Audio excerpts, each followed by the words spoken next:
Welcome everyone who's coming through. Welcome everyone to this first ADS webinar of the new academic year. We have Stefan already here on stage with us. Excellent. Yes, we're very excited to be hosting this webinar, particularly as it's a great collaboration with the University of Amsterdam, the Vrije Universiteit Amsterdam and Prosus, and will be all about universal representation. So this is a challenge for most organizations and finding the best way to combine data from different sources to facilitate and streamline machine learning advances. This complex subject sweeps multiple domains, infrastructure, methods, and algorithms, company organization, tools, and libraries, among others. During this meetup, the goal is to share and learn about an important subtopic. How can we represent complex objects for the purpose of machine learning, including methods, techniques, advantages and disadvantages, lessons learned, and what the future holds? The closest term for what we want to explore is universal representations. Universal representations assumes a slightly different meaning depending on what academic subfield you were looking at. By universal representation, we are talking about embeddings of complex objects that are useful for downstream tasks. So that's a little intro for today's webinar. I'd also like to just introduce a little bit about Amsterdam Data Science for those of us who are not aware of it. So Amsterdam Data Science was established in 2014, which feels like a lifetime ago now. And we are a network organization that aims to bridge the divide between academia, society, and industry in the fields of data science and AI, specifically in the Amsterdam region. We work with many academic and industry partners and students as well. We hope that these events really showcase the incredible research that's happening in the Amsterdam region. So I think we will be starting firstly with Stefan Rudenaar. Afternoon, actually, it's 4 minutes after the noon, and welcome to this webinar, and I hope to show you what we've been doing on multimodal representation learning. As Gianni said nicely, I'm Associate Professor of Artificial Intelligence for Business at the Amsterdam Business School, and I'm a computer scientist by education. I received PhD in computer science from Delft University Technology in 2013.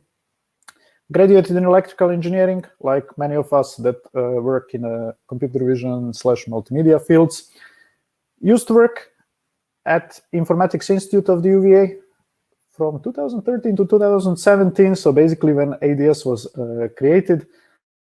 Forensic Institute, TU Delft, Eindhoven University of Technology, and University of Belgrade. And as Gianna said, I'm conducting research in multimedia analytics with a focus on urban computing, security, and business applications.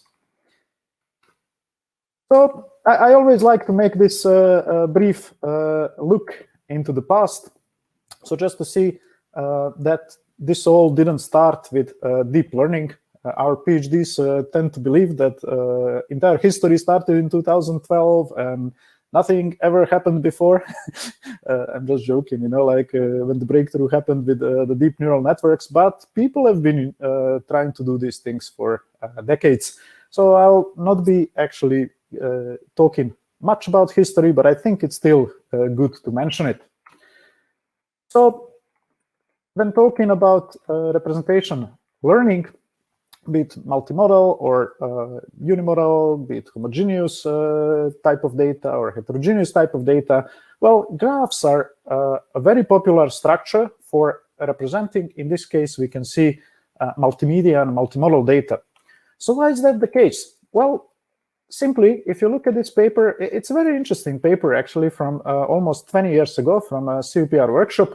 So the colleagues tried to do the task that you may know as auto-tagging or tag propagation. Basically, if there are several annotated images, such as these, well, how can we assign annotations to images that are not annotated at all?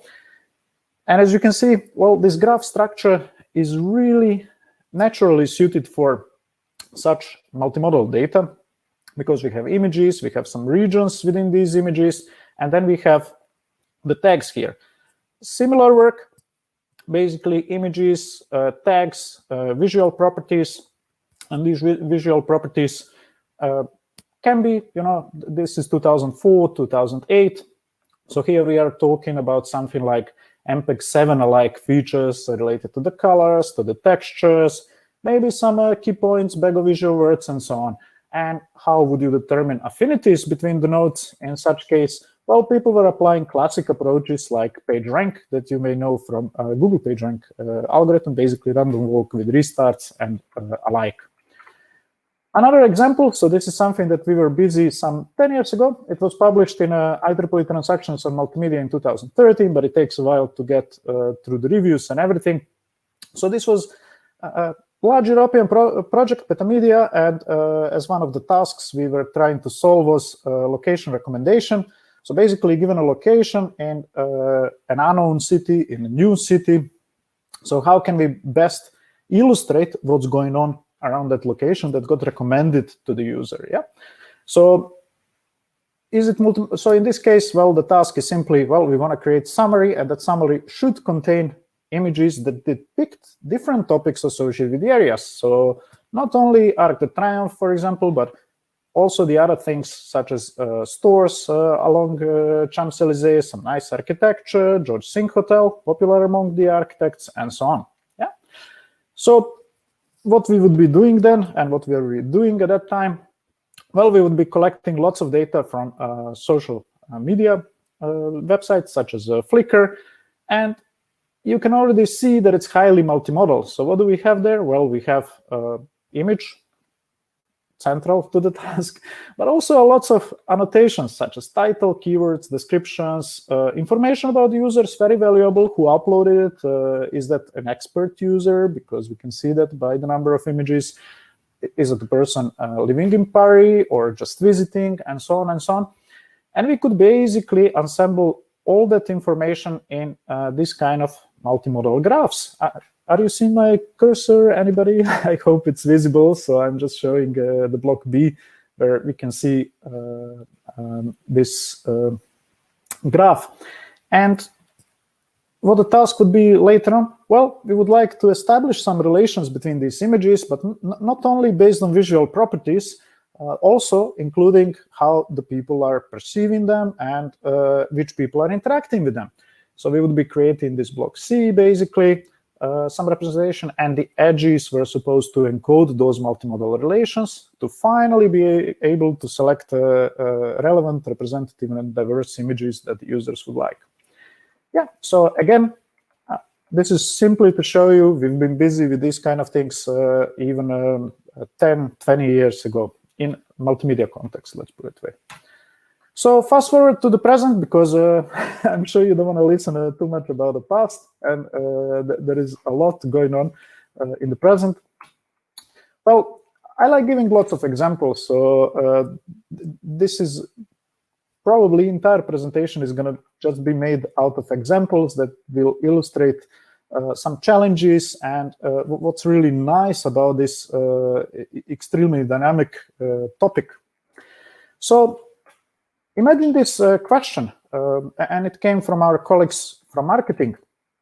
Marketing, UVA has also department researching different marketing topics. So can we predict restaurant success? And this work was published at last year's European Conference on Information Retrieval. That was, I think, the first conference we all followed completely online. So I'll remember this paper really well. So how does a restaurant look like? So if you open a TripAdvisor, pretty much you're going to see something like this. There are some images describing the restaurant, and those images basically are frequently surveyed by the audience, and that's really visitors, potential visitors. And this is particularly interesting with services, because services have a strong intangible component. So you would really like to see how the restaurant looks, what's going on. Is that something for you before you go there and actually enjoy the experience? Then we have the ratings, ratings on multiple aspects. So overall rating on, for example, ambience, on food quality, about price, and so on. Then we have lots of attributes. For example, is it vegan? What kind of cuisine it is? Is it open for breakfast? Is it open for lunch? And so on. Location, very important. And I'll be mentioning this location also a little bit later. So because in marketing, actually, there are many theories showing that the similar menus agglomerate. Yeah, so basically get founded close to each other. So we have all this multimodal information, and how do we build the representation for that? You're going to say, okay, we have some text, so what are we going to do? Yeah, let's make some embedding. We do, I don't know, word2vec or glove or a fast text, or we do some BERT magic, and then we are done. No, not exactly, because we have lots of images, we have that geo information that's also relevant, we have users, we have also these attributes, and they are all connected and complementary in some way. So we would really like to build a representation that captures these heterogeneous modalities, that jointly models them. And how do we do that? In this case, well, we started, and I'll argument a little bit more this choice. So in this case, we build these graphs. If you can see the graph here, well, the restaurant node is at the very center. Then we have images associated with the restaurant, nodes associated with the text that the visitors leave, nodes for a location, basically, because restaurants are also connected with each other through the geographic proximity, and naturally all sorts of attributes. So the key message, well, the key approach that we took in this work was to basically try to deal with this multimodality, and I will go a little bit back.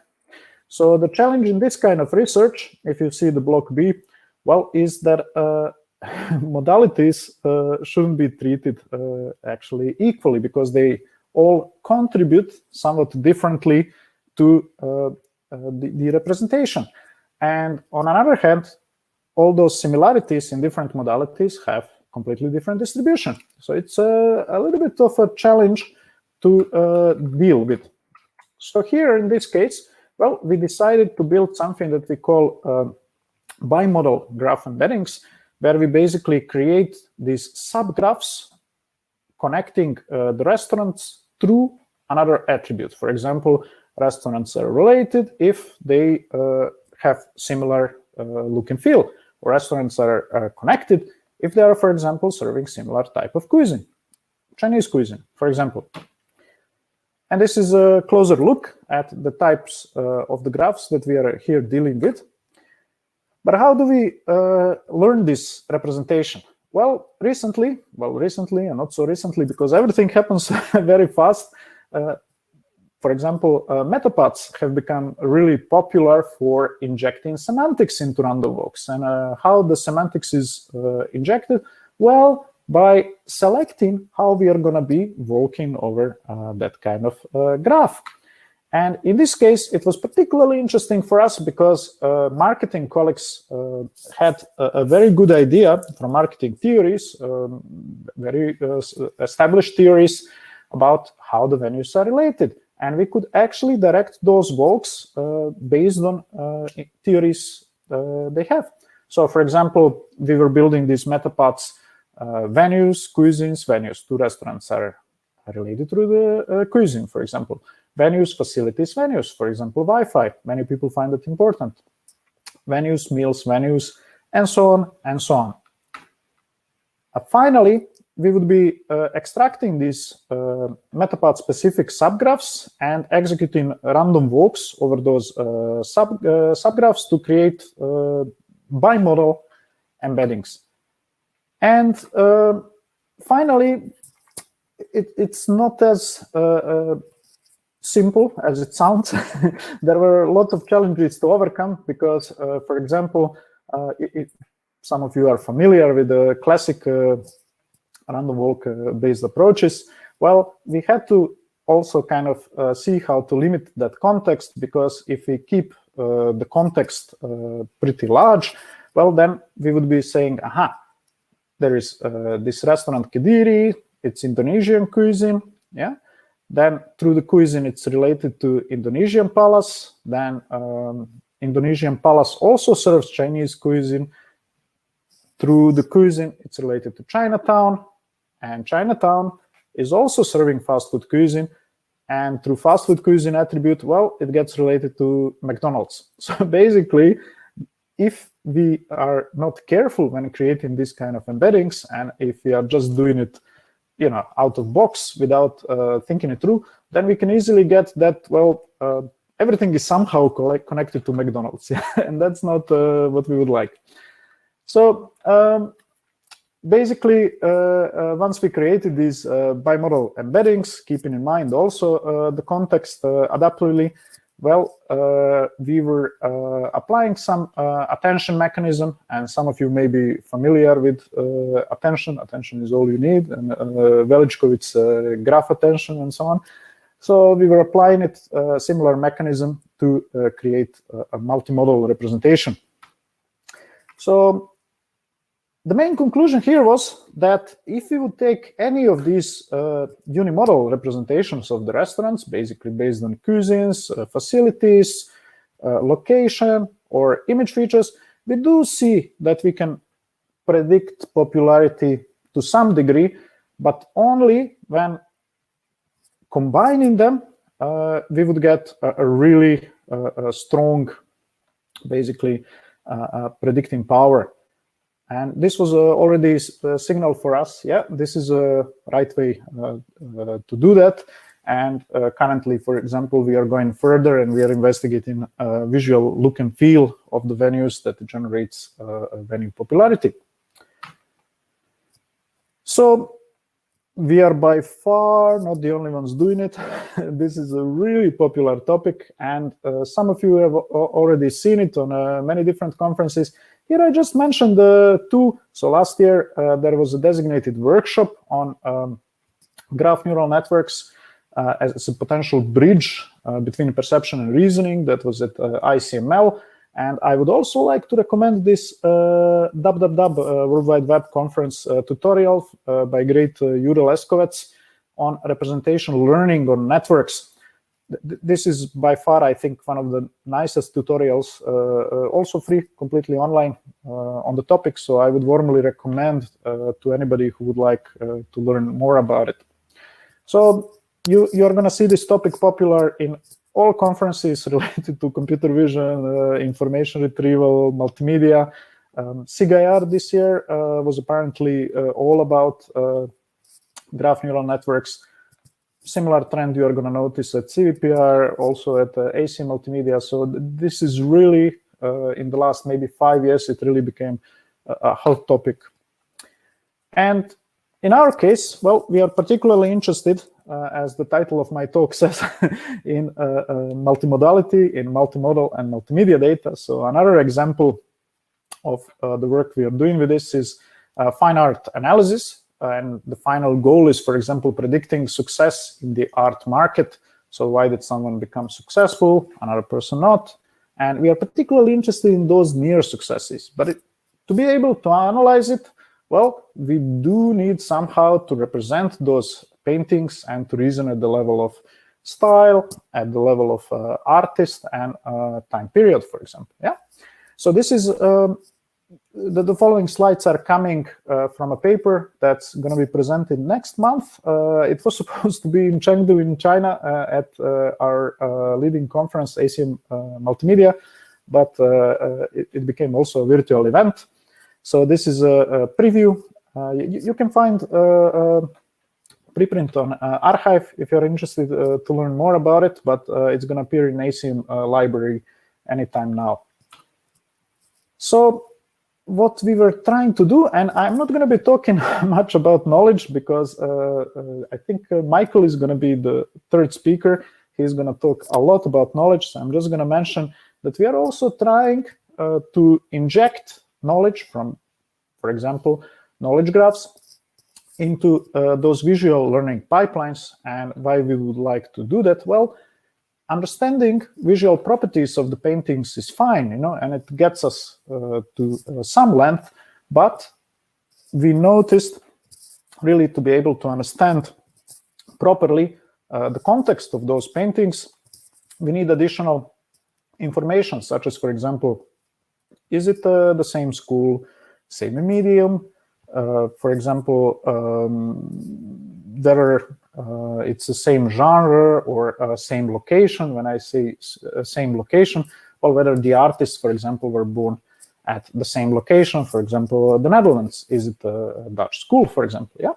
So what we are doing basically is we are combining these visual learning pipelines with graph neural networks and geometric deep learning for better prediction of style, style classification, basically, artist attribution, time frame estimation, and tag prediction. And you're going to say, why do you need that? Those paintings are annotated. Well, you wouldn't imagine how many paintings are there in the cellar of, for example, Rijksmuseum, which is one of our partners, also Stedelijk, that really do not have that many annotations. So they are really hard to access. So just to mention one thing here, well, I'm not going to say that graph neural networks are now answer to all your problems when it comes to representation learning. And naturally, when thinking about paintings, well, that visual signal is very strong. So sometimes you're going to end up completely relying on those graph neural networks. But sometimes, like in this case, well, we understood very early that that visual signal is very strong. And instead of completely replacing it with a pipeline, for example, that includes both topology and also the features like in graph neural networks, we simply wanted a little bit to help that visual pipeline, that's the bottom part, get a better idea about the other attributes, such as, for example, the school. Yeah. So, and as I mentioned, we were really interested in four actually tasks. One you cannot see here, it's a tag prediction. So style classification, artist attribution, data estimation, and tag prediction.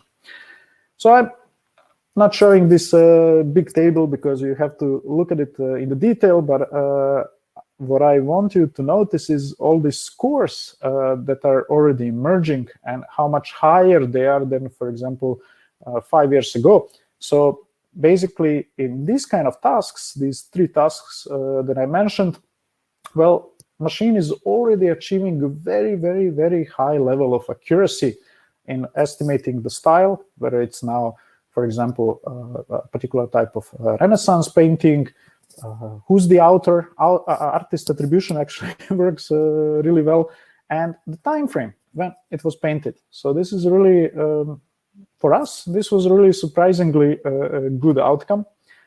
And then we are doing this project with the colleagues from cultural entrepreneurship. That's their area of expertise. So this is how we are basically inspecting it later on, just to see that the machine is actually doing something sensible. So we are looking what the most similar images are based on representations learned jointly, for example, for all three tasks, a particular task such as style classification, artist attribution, and so on and so on. And also here, well, this is simply to illustrate what you can use this representation later on. Well, for example, for classic query by example search tasks, and here, for example, it's what we noticed is if we would be just querying it based on visual properties, basically not informed by the style or artist or time frame, well, we would get trivial results. And we noticed really that if we are also applying a technique that's very popular these days, multitask learning, that when we teach machine to jointly learn about style, artist, and a time frame, then we get the results that are much more sensible. So basically, not only that they are visually similar based on, for example, colors or textures, they are really also relevant with regard to the style, artist, and the time frame. Yeah. And this is the last example I'm going to be showing for today. So we are also looking at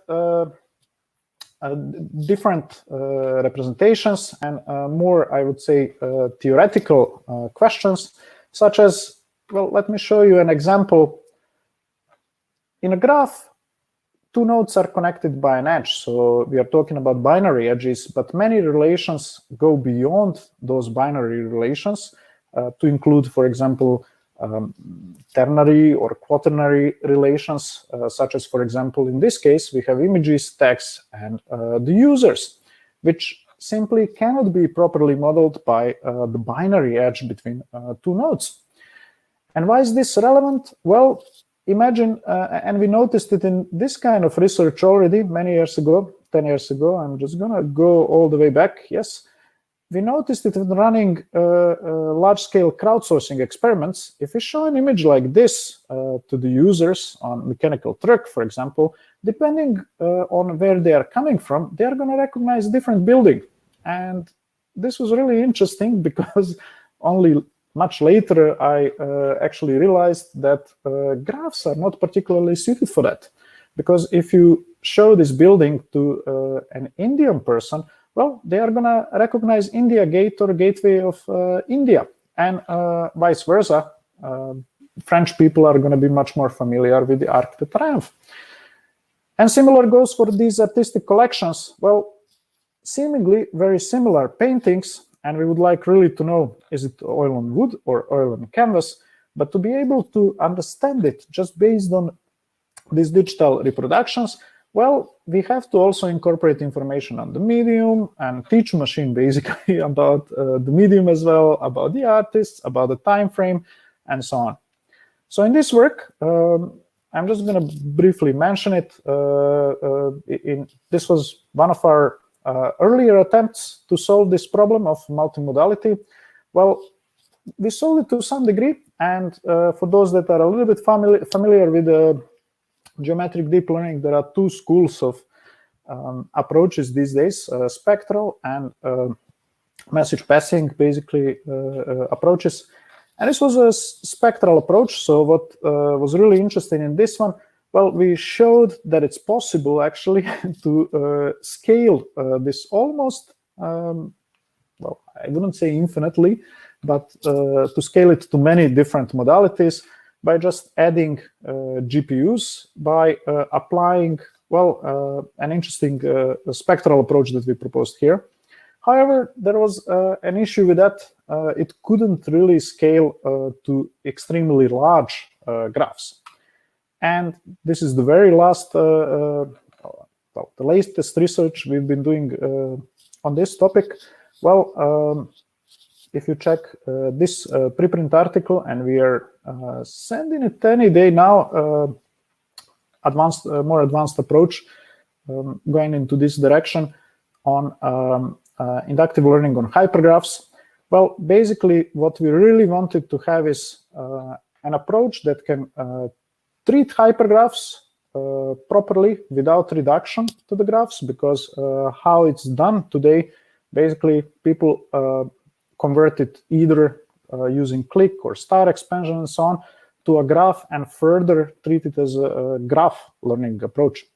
So what we really wanted is to have a proper hypergraph learning approach, and then inductive, basically, to be applicable to never before seen nodes, and to be capable to correctly incorporate information from the hyperedge and across the hyperedges. So that's how we came to this hyper message approach that basically is capable of inductive representation learning on hypergraphs, and it's fully scalable. So not only across the modalities, like it was case in this AC multimedia paper, but also to a very, very large number of nodes.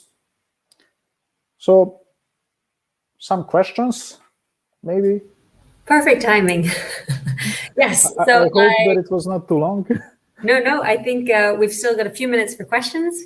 And I would like to invite anyone from the audience to click the blue button that says share audio and video if you'd like to ask a question directly to Stefan, or if you're feeling a little shy today, you can look on the right-hand side of your screen under sessions and then Q&A, and you can ask any questions there.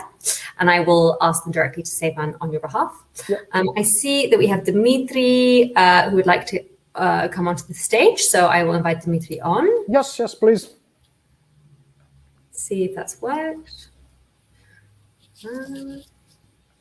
This is our first time trying this out, so apologies for any slowness, but we thought this might be a little bit nicer in terms of interaction with the audience and the speaker. Yeah, definitely.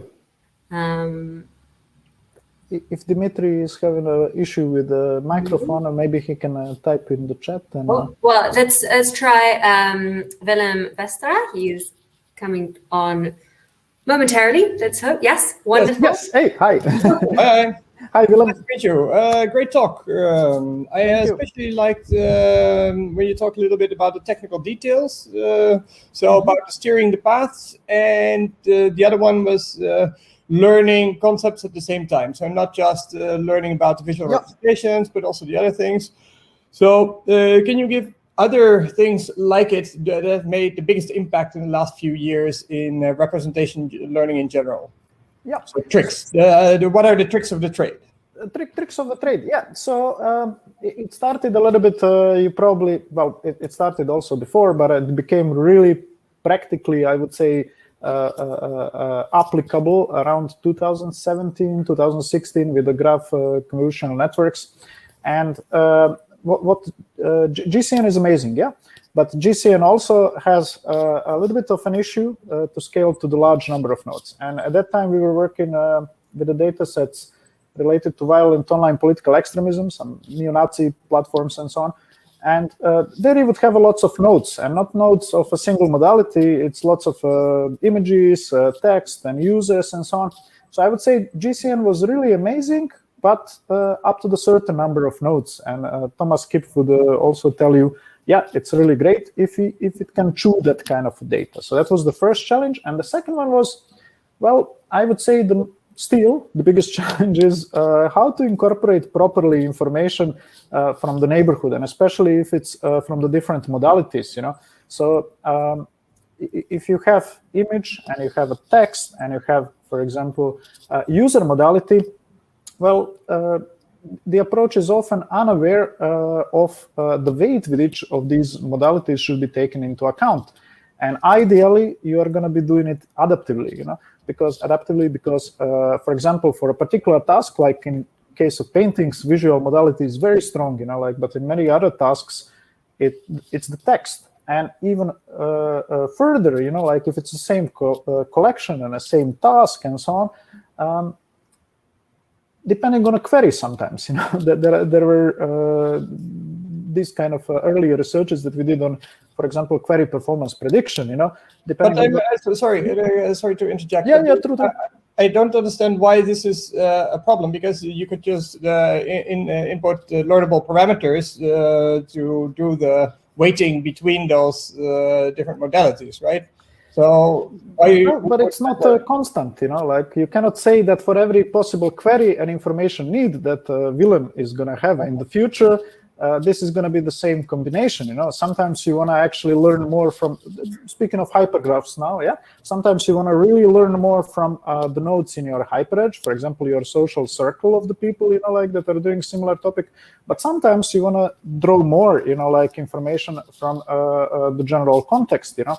Also, with regard to, for example, querying a typical task like search, you know, like imagine that you are looking for particular, you are having particular information need. So sometimes query by example is going to do well, so you just want to encode visual information well. But sometimes, you know, like you need more of a context, you know. So some kind of information encoded in the text is going to be preferable. But then even when it comes to text, what kind of information, sometimes a particular keyword is sufficient to know already what you're looking for, and sometimes you need a broader context. So I'm just saying we need an approach that's very adaptive and capable of learning, not only based on the properties of specific collection, but also based on specific information needs, and also part of a collection.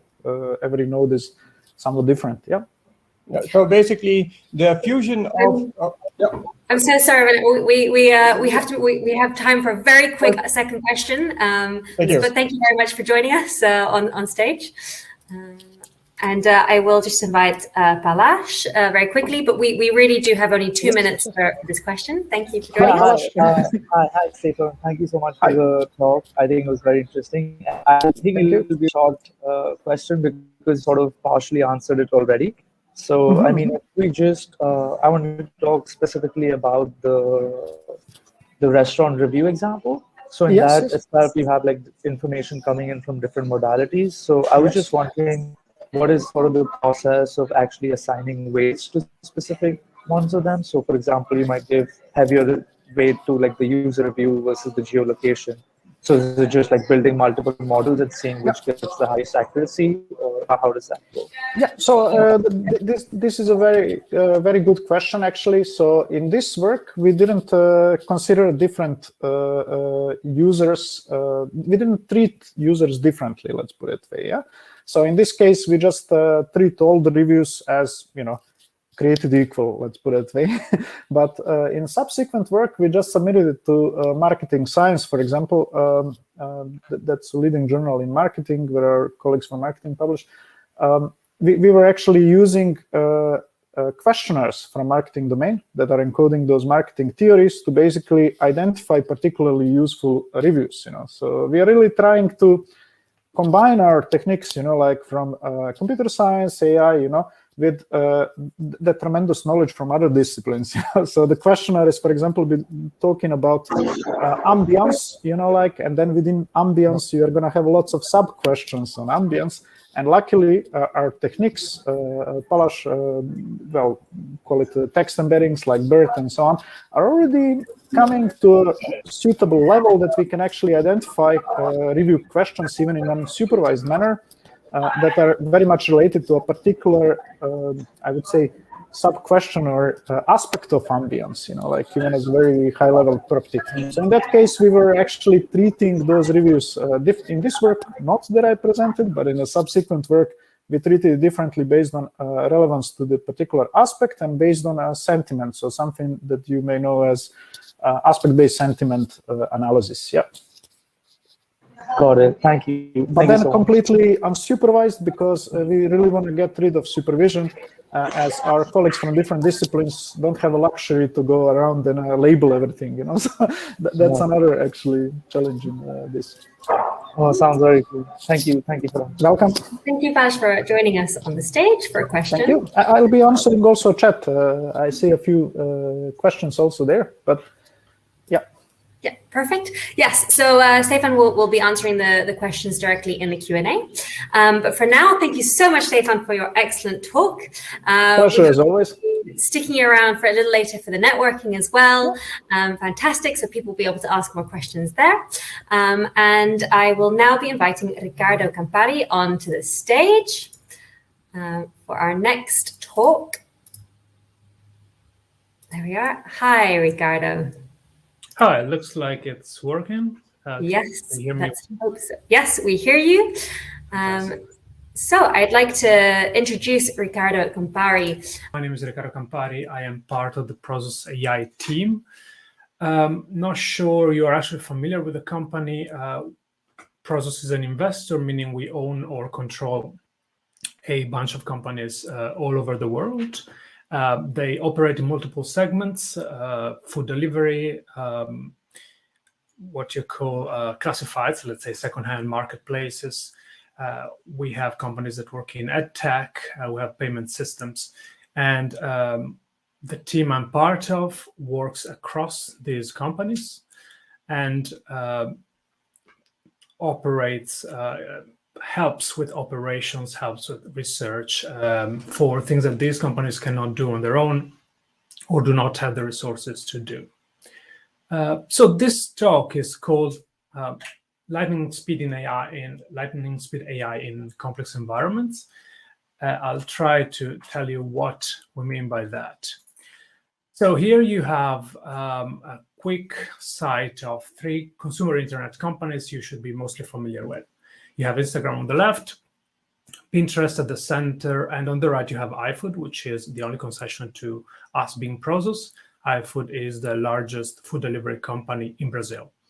So all these companies have one thing in common, that they accumulate an enormous amount of data regarding the interaction of their users among themselves and with their app or their platform. So all this data have a great potential to improve the operations of the company, quality of the service, reduce fraud, avoid phishing and similar attempts, improve recommendations, and so on and so forth. The problem is each field, each data type requires highly specialized knowledge. In particular, if you're a data scientist or a data engineer, combining multiple types of data to create solution for a particular problem you're trying to solve, be it fraud, recommendation, or whatnot, has a huge overhead. What we describe here is a paradigm we have been doing some work on that tries to make it as simple as possible to create AI systems and to do so across departments and department boundaries. So let's talk a little bit about data. I have specialized here to food delivery. This is a picture from iFood, but it will work the same for any food delivery company in the Netherlands. We have usually a hierarchy of data from very simple data types, basic data types, be they text, images, videos, any kind of tabular data. Usually in these companies, you have plenty of more complex entities that are built by aggregating these simple data types and usually or often reference other complex data types. So for example, here we have food items in a food delivery company tend to be, of course, associated to the restaurants that are serving them. On a higher level of complexity, we have interactions. For example, you have user food interaction, meaning what user purchased what kind of food. You have browsing interactions, so all the actions that a user took within a single session, the browsing, the clicking, what they have viewed and whatnot. Each of these data types is usually in a large company operated on by very different people, and it's very hard to find anybody who has a complete overview of these data types. Now, when you want to build a model based on these data sets, and I have just 2 examples here, or one model could be something to prevent fraud, another model could be to improve recommendation. It can be any other task you can think of. Any of these models will require data from plenty of different data types. This means crossing department boundaries. It means that the data scientist or the data engineer collecting the data and creating the models will have a very hard time and a huge overhead to create a model. This is because data lakes are usually deep and scary places, and there is a lot of specific knowledge to know what data are exactly collected for the users, for example, or for the food items, or for the restaurants. So what if the specialized knowledge that Department of Fraud will have or marketing department will have could be more easily shuttled across the company so that information created in a department could be used in another department? This is what we are trying to achieve here. So summarizing, we have seen that there is a huge compounding potential for multi-domain data in these massive internet corporations. The troubles are that there are ever-growing data lakes that are complex. There are complex entities that require domain specialization. enter universal representation. The idea of the paradigm we are proposing here is quite simple. You want to have for each complex entity, and entity can be the simple data types we have seen. It can be the compound entities, the users, or the restaurants or food in our food examples. It can be the interactions between users and food items, for example. Each of these entities would have an embedding, a universal representation. And these embeddings ought to be made centrally stored and accessible from everywhere across the company. If you do this at scale, which is not trivial, and if you do this systematically, you enable instant ML, which is, of course, a bit of a hyperbole, but I like the idea, and you allow cross-domain development. Now, this is much easier to say than to do. First of all, there are infinite ways to create embeddings. And what we push for here is the advantages of creating these universal representations for each entity are achieved most easily if you have standardized methods and simple methods. One basic way to approach the problem is to consider the hierarchy of objects, very much like I have described a few minutes ago, while going through different data types from the simple to the compound to the interaction types of data. You can usually create a hierarchy of dependencies. If you have this hierarchy of dependencies, a complex object will depend on simpler objects. And you can create, in this hierarchical fashion, representations, embeddings for each of these items in a structured way. Now, we haven't touched how the structured way can be chosen, and there are very many options. The simplest one is you just concatenate data. So if you have, here we have an example from Instagram. This is the heart, this model is the heart of the recommendation system. Essentially, you have a viewer. I cannot move the mouse, but if I could move the mouse, I would point it on viewer. You have a viewer, you have an author of an image, and then an image or a media. And the model is trying to predict what action the viewer is going to execute on that image. Now, to do so, in our terminology, Instagram creates an embedding, a universal representation for this triple, for this entity, viewer, author, image, which is made by simply concatenating embeddings for the viewer, embeddings for the author, and embedding for the relevant image, together with some task-specific features, interaction between the viewer and the author, popularity that is tied to the author and the image itself. And then they train a multimodal perception, in this case, but could be some other kind of model, to predict the next action. So this is the most simple and most common way to approach the problem of creating embeddings for more complex entities. But we can go one and a few steps further. One step further is, once you have this concatenation of simple embeddings, that is a first representation of your model, you can apply supervised or unsupervised method to create more cogent embeddings. It doesn't, both will work, meaning you could train your model to create supervised, for a supervised task, and then take the top level or one to top level of your model to as a representation of your complex entity, or you can use unsupervised embeddings.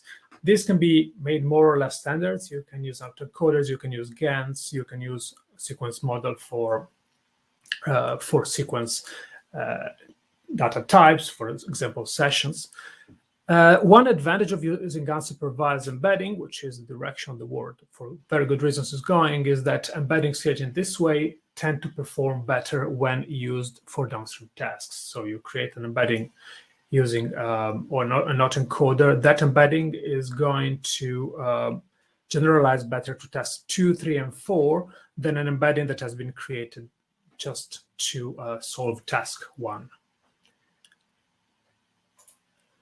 Now, another way, more sophisticated still, to create embeddings is to use graphs. We have seen a better example, more in-depth example earlier with Stefan.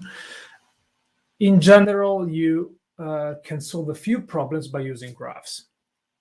The first one is that you can, for example, map all the embeddings. You can create, first of all, embeddings of different types of items that are related. So in this case, user, food item, and restaurants. You can create those embeddings at the same time.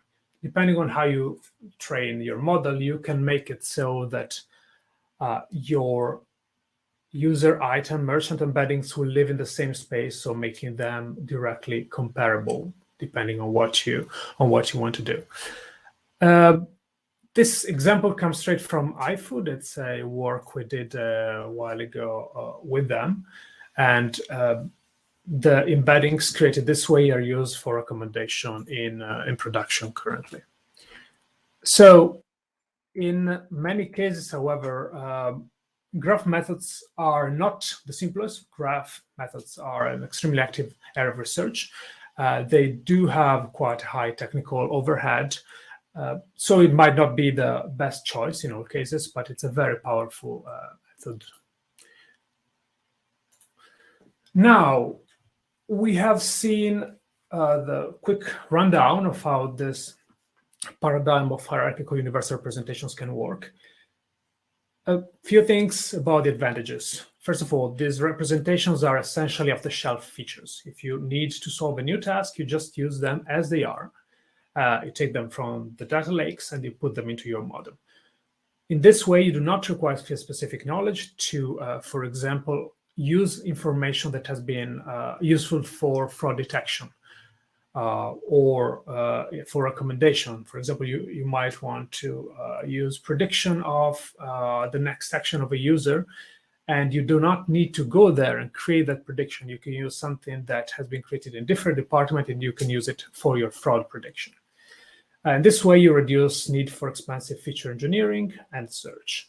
And also, it makes for lightweight downstream training rather than creating a huge concatenation of raw data and then using those raw data to create heavy end-to-end models. Now, this comes at a cost. So having this paradigm working, functioning at scale requires quite a lot of infrastructure sophistication. First of all, the embeddings need to be versioned. These universal representations, since they have hierarchical dependencies, whenever you have a change in the model you use to create an embedding, this will have repercussions downstream. So it will trigger maybe a cascade of retrains. You need processes to monitor the quality of newly created embeddings. In general, you need a very sophisticated, mature data and machine learning pipeline. And in particular, as far as I know, there are no libraries, no systems that deal with this kind of complexity of dependencies out of the box. Oops, right. There are a few elements that I have not touched on. I'll quickly touch graphs. There are some decisions to be made when you have mutually dependent entities. So, for example, those food items and restaurants, you may want to create independent embeddings, but you might want to create embeddings at the same time. There are ways to approach that problem, not just graphs, other ways as well. You can have entities with a variable number of components, for example, variable numbers of images or comments to a media. In that case, you have to decide on ways that could be more or less complex to treat these variable numbers of components. Again, graph is a solution, but not the only one. And with this, we get to the end of this quick introduction. So we have introduced a method, let's say a paradigm, to systematically create universal representations. The idea is that in this way, you can cut off strongly the overhead you have when creating machine learning models within large organizations by having representations to be able to be used as features by transferring knowledge implicitly through these representations from department to department. this has a cost. It requires a mature infrastructure, and at the moment there is no specialized system that keeps track and automates all the relationships between these representations. So this is the end. If you have any question, please come forward. And thanks for the attention.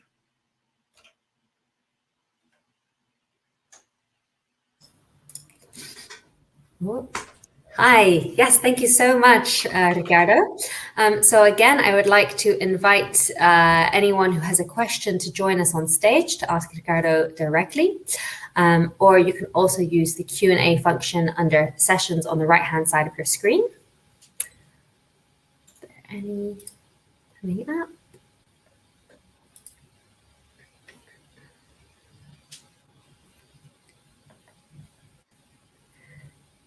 I think we're just letting people get used to the new system. So yes, if you'd like to join us on stage, you can just click the big blue button that says share audio and share video. Yeah, meanwhile, if nobody's joining, I can say a couple of extra words. Yeah, definitely. This is as you can see, it's it was a very high level overview. In practice, this kind of system requires a high level of coordination within the company. So it's something that we have discussed in informal level with a few of our portfolio companies. And essentially everybody wants the result, but the cost and the uncertainty with respect to the result at the moment is still quite high, again, because there are no, let's say, existing applications of this paradigm. And of course, I've skipped on a lot of troubles that you meet when dealing with this kind of systems because of their complexity. Great. And in fact, we have a question that's just come in. So this is from Michael Cochet. You mentioned the cascade of retrainings. Is there a way around this with incremental retraining of models, and how would you approach it? Yeah, so I think that there are two ways. One is the simple way of keeping everything, meaning when you have something new, you keep all your old systems in place. And I think that must be the case. So that it's not like when you update something, you automatically destroy everything that was there. What should be managed is the automation of all this cascade of trainings.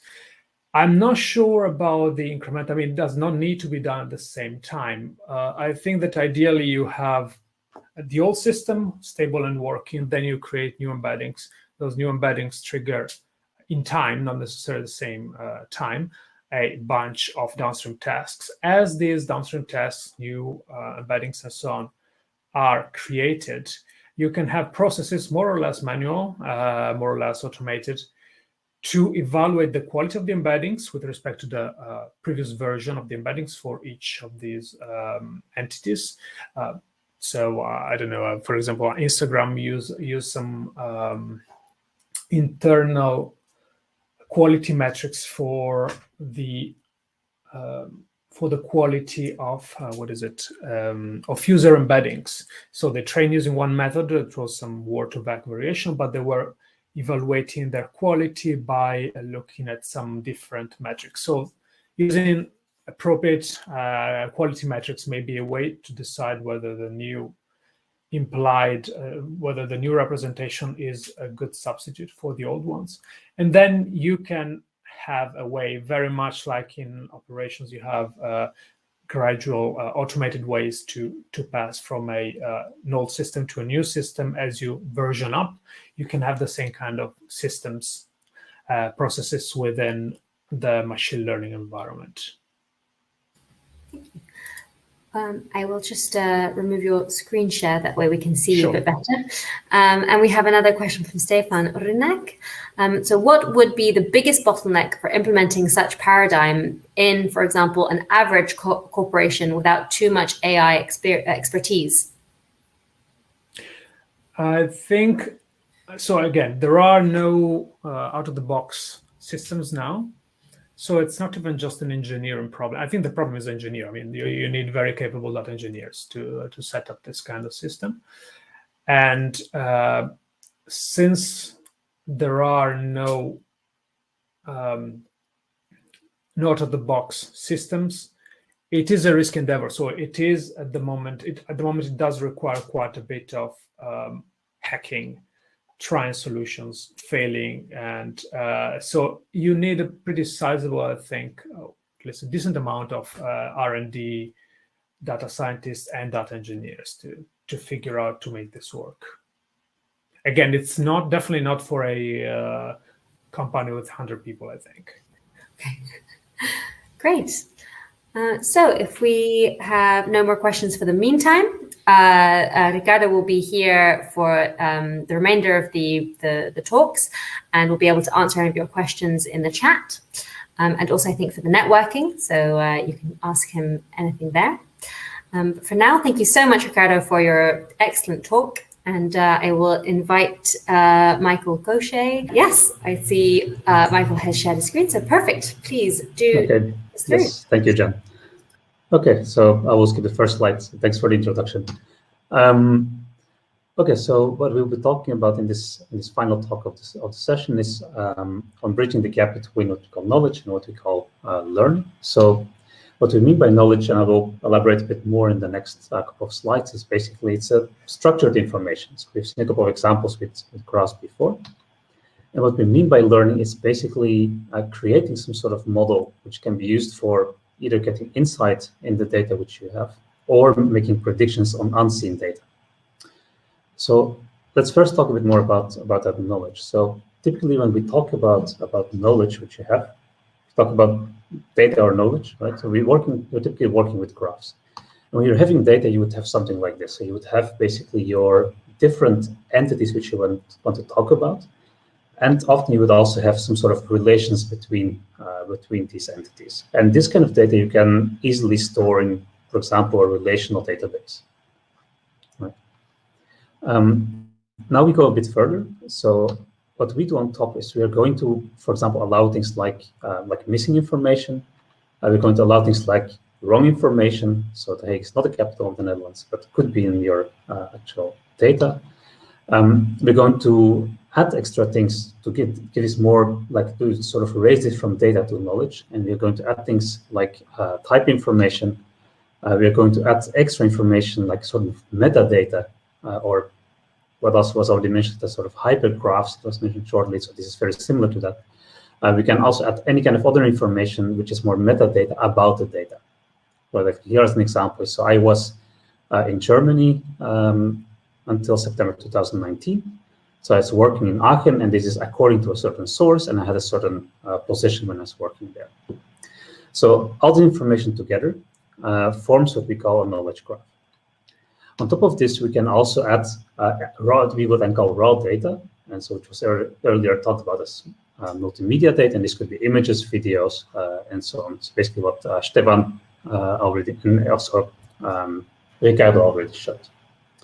So once we have that data, we will see that this is just a very small part of the data which we have. What we will have in practice is extremely large data sets, which are cross-domain. So they could have things like things related to, say, biology.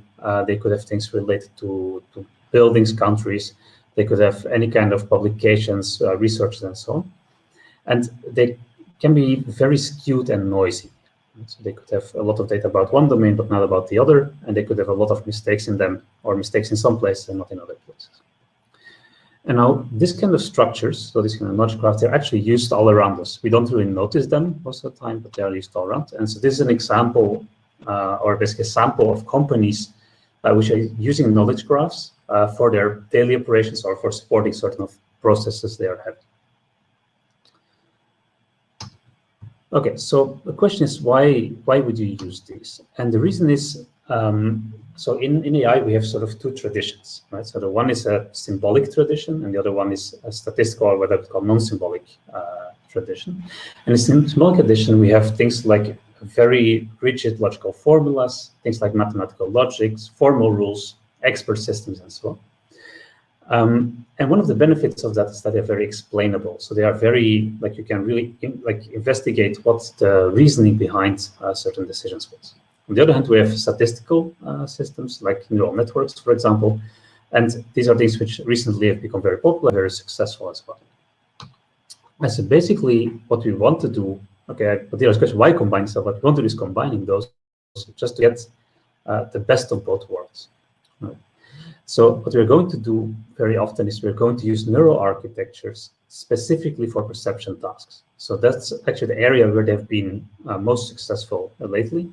And it's, for example, things like vision, text, well, working with text or doing speech recognition. So for these tasks, neural architectures work very well.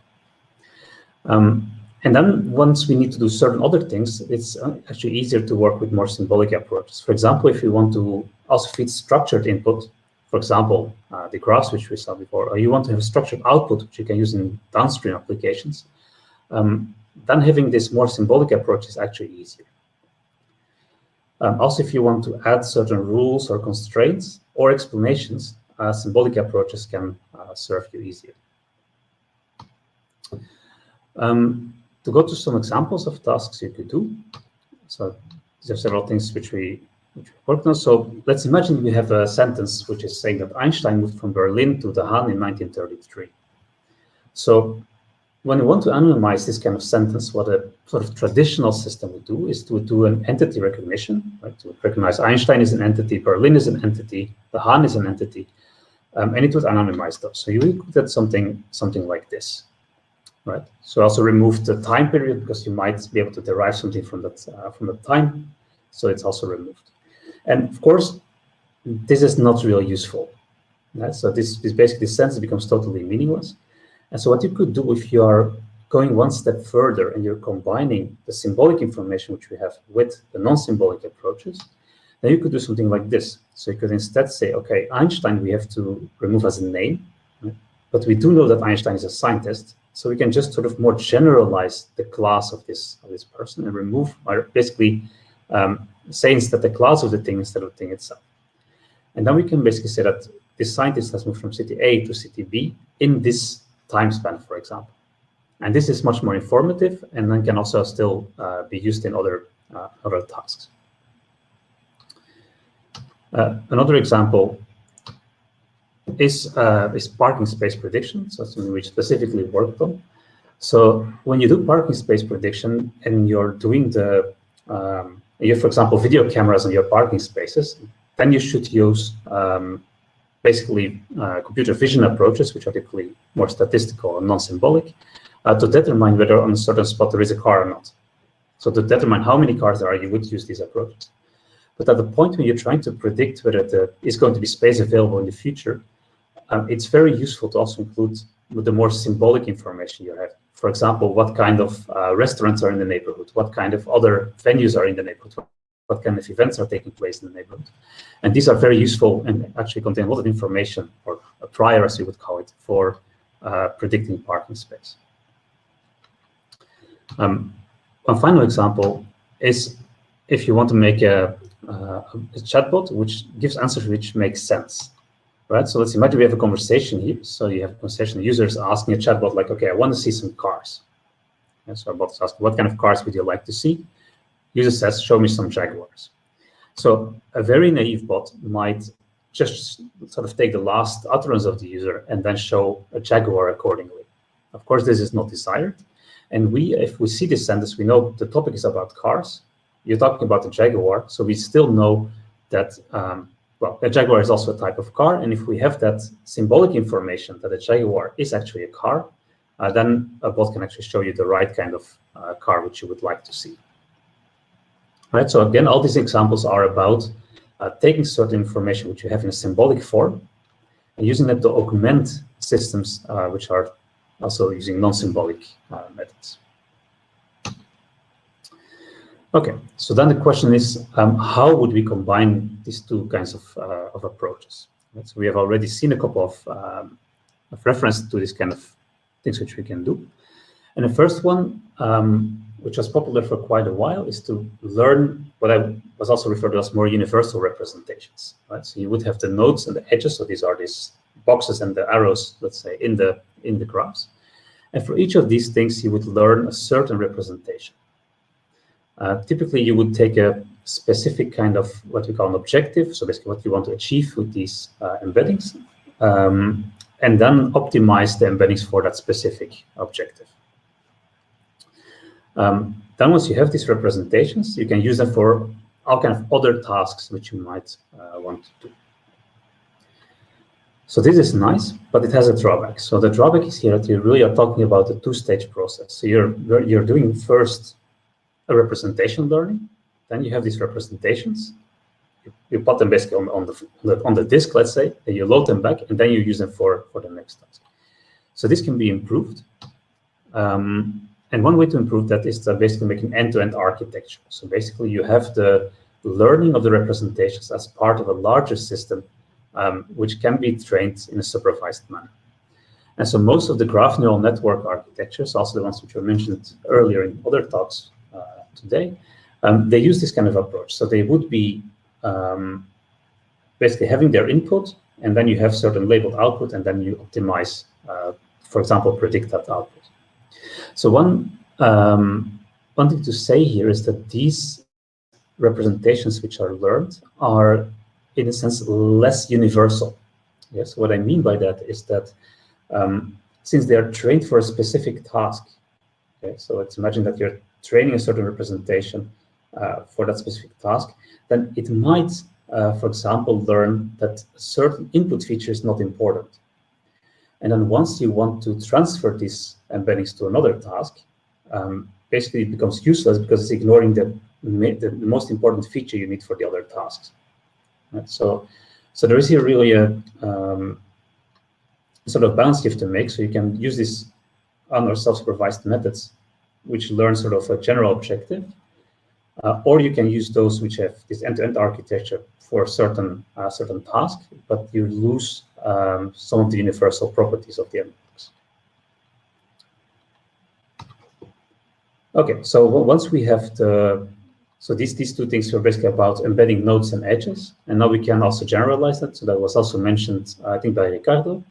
So what we would have here in the blue and orange and green thing are basically representation of nodes and edges, and then we can aggregate them in some way to get representation of a complete graph.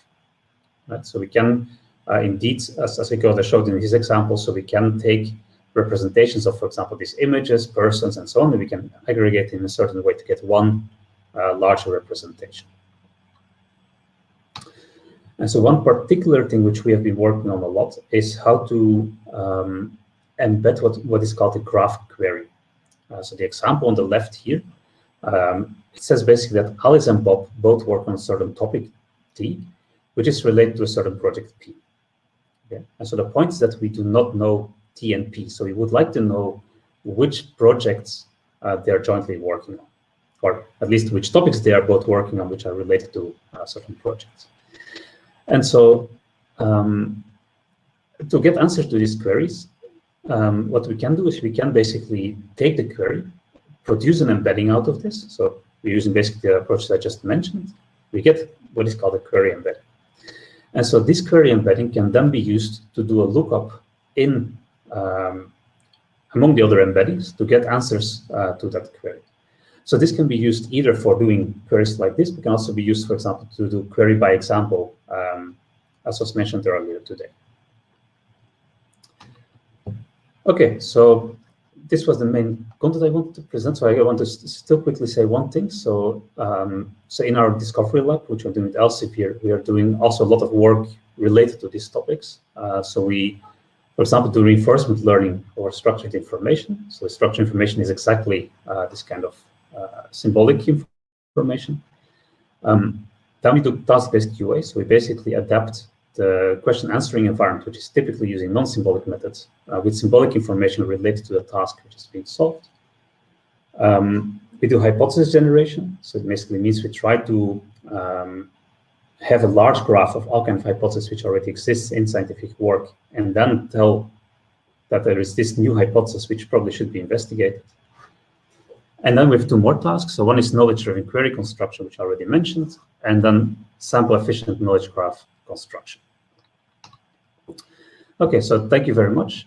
I put here one more link which might be of interest to you. So if you're interested in this kind of topics, there is also the deep learning course at the VU, of which one particular lecture is, or series of videos is about deep learning with graphs and covers these topics in a bit more depth.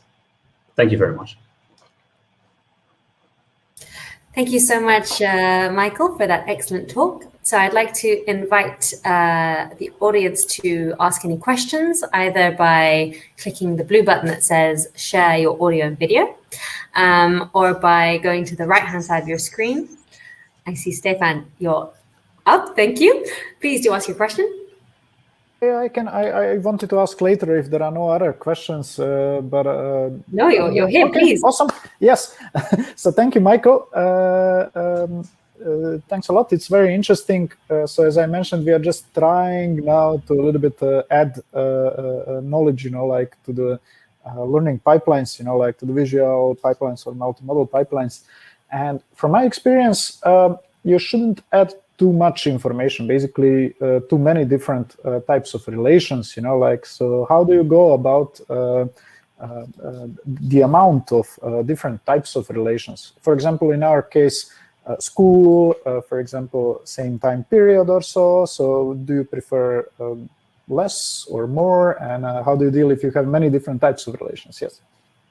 Yeah, so it's an excellent question. So it's also, so it's one thing which I just mentioned in a side sentence somewhere. So it's basically we have this large heterogeneity in our data, right? So one problem we indeed have is that the relation types have a sort of exponential, or if you look at the histogram of the relation types, you have a sort of exponential behavior, meaning that you have a very long tail of relation types which are very infrequent in your data set, right? And very often that also means that for these specific relation types or anything involving these relation types, you cannot learn a proper model. So it basically means we typically, first thing we do is cutting the long tail off. That's of course, it sounds like an easy thing to do, but the problem is of course that's detrimental for certain types of queries, right? So for me, it sounds, when you say detrimental, it sounds like, well, speaking of TF-IDF logic, you know what I mean? So that IDF part actually says what is very specific, like for a particular, for example, item. So if you have a very specific type of relation that's very important, but then occurs very infrequently, that would be basically cut off, I believe. So I find that also myself difficult to somehow, what do we do? And, so the most common one is to cut it off, and that's actually similar to so if you look at something like word2vec, for example, they would also, for example, cut off basically words which are too infrequent in the data set, would just not be included in the representation, so you would not learn anything for those. Now, so one thing which we also try to do is, so we have typically we have a certain hierarchy among the relations as well. Right, so the relations are not existing in isolation, but they are existing in a sort of hierarchy of things. So the relations could be, for example, made more specific or less specific. Another thing related to this, let me see if I can quickly go to that slide. What is this? Well, I can go here. So another example is here. So if you look at this this way of representing data, sorry, you cannot see my screen. Yeah, I'll just share the screen again. Okay, I'll do that. So you should be able to see it now. Yes. So so if you look at this kind of way of representing data, right? So you basically have extra information, metadata on the edge. What you're doing this way is that you're actually introducing an infinite number of possible relation types, right? Because every edge which has a different set of metadata would become a different relation type in a way, right?